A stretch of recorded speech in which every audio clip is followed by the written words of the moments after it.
After 20 years of drinking in excess, I found myself staring at the abyss. I had built the life I wanted, the career, the house, the family, but I was drinking every night, lying about it, hiding it. And I was looking at my kids grow up with a dad who was there, but not fully there. Those were dark days, and I had to make a decision. This decision has led me to almost 5 years of sobriety, and me now helping other men become sober dads. In this video, I'm gonna tell you the full story, including the darkest parts of my journey, and how I finally discovered a framework that worked long-term. This is everything I wish I known years ago. Hi, this is Alex, the Sober Dad. Thank you for joining me today. I'm here to help you reclaim your life and become the man, the husband, the father that you know you can be. Today, I am telling you my story and how I came to be a sober dad. I started drinking when I was a teen, and I grew up in a culture where drinking was not really frowned upon. It was actually expected.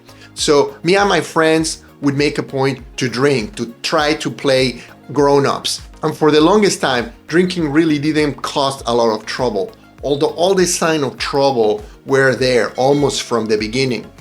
As a young person, you feel like life is very long and you don't really think a lot about the consequences of your actions. So drinking in excess at parties and having blackouts and acting like an ass really didn't mean much at the time, and it seemed like that was just something normal that everybody around me would do. The truth of the matter is that I was drinking in excess from very early on. I did not know it then, but I was drinking as a tool to help me mask something else, something deeper. I've always been a fairly driven and ambitious person. In my 30s, I was able to work on and pursue a lot of my goals. I worked as an engineer, so I was able to build a career. I also had a lot of friends and meaningful relationships. However, to tell you the truth, a lot of my spare time was spent in activities that involved drinking with people or going out and partying and doing these things that, for the most part, were not leading me to anywhere. However, these activities became part of my routine, things that I would do over the weekend. Starting on Fridays, I would go out and party and have fun and drink with my friends, and I would do it on Saturdays and I would do it on Sundays. So this became a lifestyle. This became something I would just do and not even question it. However, all along, I've always had this nagging feeling that I was supposed to be doing something else, that drinking so much and engaging in all of these activities surrounding alcohol was taking away from other things that I was supposed to be doing. However, I was happy to ignore this because for the most part, I thought I was having fun and I was living a good life. Now, looking back at this period of my life, in my late 20s and throughout my 30s, when I thought things were going in the right direction, the truth is that there were a lot of warning signs. I was actually in a relationship with a person for a very long time, and this relationship really wasn't a very healthy one, and there was a lot of alcohol involved. When I drank in excess, I became the type of person that would do and say things that I would not normally do and that I would later regret. And increasingly so, I depended more and more on alcohol in order to feel more calm, to deal with the stress and the anxiety of daily life. I later understood that I'm a very anxious person, and I used alcohol as my prime coping mechanism in order to bring these strong feelings of anxiety that accompanied me day in and day out. Working as an engineer allowed me to live a good, comfortable life, pay my bills, pay for experiences, and have free time to do pretty much whatever I wanted. But deep down, things did not feel quite right. The type of work that I was doing, I wasn't truly passionate about. So it felt a little bit empty at times because this lack of meaning created another type of anxiety. The anxiety that comes from not having a true purpose. So I did my best in high school to get good grades and then went to the university and got a degree in mechanical engineering. Because even though I was not excellent at math, I did the work and I'm proud of it. But if I'm completely honest, I always had this lingering doubt. And then I had a chance to work with a lot of people who I respected a lot, who were very, very smart. But more important, that they seemed to really care about the type of work that we were doing.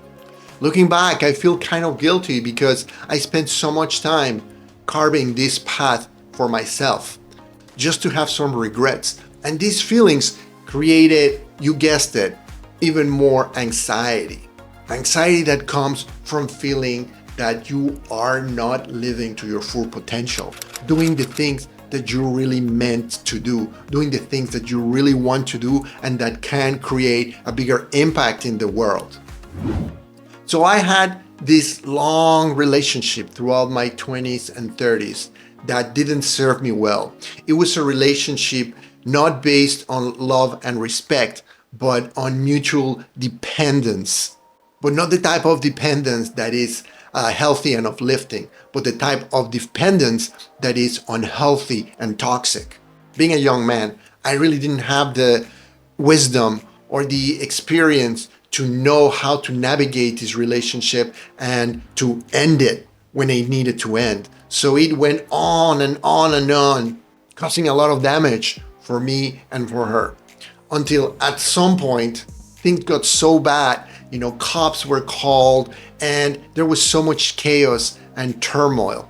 I hate to think that this was the lessons I had to learn, but I know now that there was something there that compounded the issues, and that was the constant presence of alcohol in this relationship.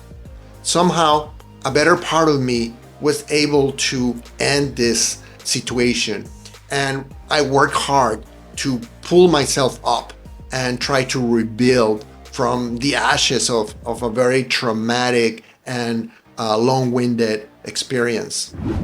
I decided to continue my education and I actually went back to school to study business because I felt like I needed to prepare for a future which I did not know what I wanted to do, because I felt like going back to school was an opportunity to start again and rebuild myself and start moving my life in a different direction. As a matter of fact, when I went back to school to study business, I stopped drinking for about three and a half years. And this had been until then the longest period of time that I had not drank. However, after 3 years, I felt like I had done enough, that I had built back and that it was okay to drink again.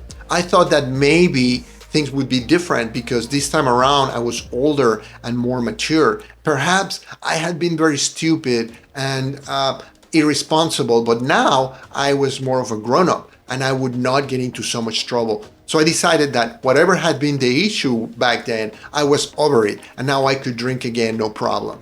The truth of the matter is that it didn't take that long for me to start drinking in excess again and to pick up right where I had left it. This time around, I did something different, right? Because I would not drink every day. I could go a week or two without drinking, but then I would drink a lot for a day or two. This is what you call binge drinking. And this was some kind of subconscious attempt of having the cake and eating it too, right? I wanted to live a normal life. I wanted to be a professional and be a functional member of society, but also being able to drink and get into that altered state of mind that helped me to relieve my strong emotions and my strong feelings of anxiety. So I carried on for many years living this kind of dual life where, I look like on paper, I look like a normal, person with a good job, with friends, but I have a dark side, a hidden side where I would retreat to my house and just drink and engage in behaviors that were very destructive. Living this dual life allowed me to have a modicum of normalcy. I actually met my wife during this period, and I was able to start a wonderful relationship with her. And even though the drinking was a problem, I tried my best to hide it from her for a very long time. Incredibly so, even though she knew there was something going on, she stayed with me. And for that, I think I am the luckiest person in the world. I changed jobs a few times and got promotions. I got more money coming in. And eventually, I decided to move from the Northeast to Florida in order to be closer to my in-laws, because by that time, I already had one kid, my first kid, and we decided that we wanted to live close to my wife's family. During the preparation for the move, my wife and I got pregnant again, so I was going to be father for the second time. Once again, moving to Florida was an opportunity for a new start. New house, new environment, new job. It was all very exciting, but also very anxiety-inducing. We settled into our new life, and I tried to do well by my job. This was a job I really liked. I had a lot of responsibility. I was managing other people. Lo and behold, I discovered that I enjoy mentoring and teaching people the things that I have learned. I realized I had a knack for making a connection with people and understanding people at an emotional level. This really helped me to build a very strong team that worked very well. And the legacy of the culture and the environment that I created lives on. Regrettably, I was not able to shake free from this dependence on alcohol to deal with my strong emotions. The binges continued, and as time went by, the episodes between binges became shorter and shorter. By this time, my wife was fully aware of what's going on, because you can't hide this anymore. This created a lot of friction and resentment because she was scared. The spouses get the short end of the stick because they get the brunt of our altered behavior and the lying and the hiding, and they don't know what to do with that. They feel betrayed, fearful, and the sense of trust is broken. I was trying to do everything. I was trying to be a good provider, a good husband, a good father, but at this point, the drinking was not allowing me to fulfill these desires and these goals, because I was stuck in a cycle of drinking to calm anxious thoughts that only provoke even more anxiety. And the more I drank, the more anxious I felt, the more chaos I created, the more trouble I called upon myself, and on a downward spiral that seemed to go faster and faster without me knowing how to stop it. I would go out and buy alcohol in the middle of the night when everybody was sleeping. And when my wife got wind of it, she would take the keys of the car. Well, I would make a copy of the keys. One time I jumped out of a window so she wouldn't notice that I wasn't there. And I started doing all of this crazy stuff that then I would look back and say, what's going on? Why am I doing these things? Am I crazy? Hiding alcohol throughout the house, my wife finding bottles in places where I had forgotten I had stashed them, and then trying to justify this type of behavior, by saying, hey, well, you just don't know how I'm feeling, and I'm just very stressed out at work, and all these manner of excuses that were really weak justifications for what was going on. The moment of truth came when I found myself behind the wheel in the middle of the day, drunk. And I'm ashamed to say that that's not the first time that had happened to me. But in this instance, I had taken a day off from work in order to drink in the middle of the day. I found a parking lot somewhere and I had bought alcohol and I had decided to drink. When it was time to go back home, I somehow deluded myself into thinking that if I got home back around the same time that I normally get back from work, that my wife would not notice. How stupid is that? In any event, on the way back, I lost my way. This is a route that I've taken hundreds, if not thousands of times to go home. Well, I took the wrong exit in the highway and I got lost. I did not know where the hell I was and how to get home. This scared the crap out of me because I really was not in control. I was behind the wheel of a weapon that I had no control over. At that point, I was smart enough to know that the writing was on the wall. The possibility of me getting into an accident and hurting myself or somebody else or dying was a real possibility. And this became non-acceptable to me. This was not something I was going to let happen. Now, I wish I could tell you that right after this incident that everything changed.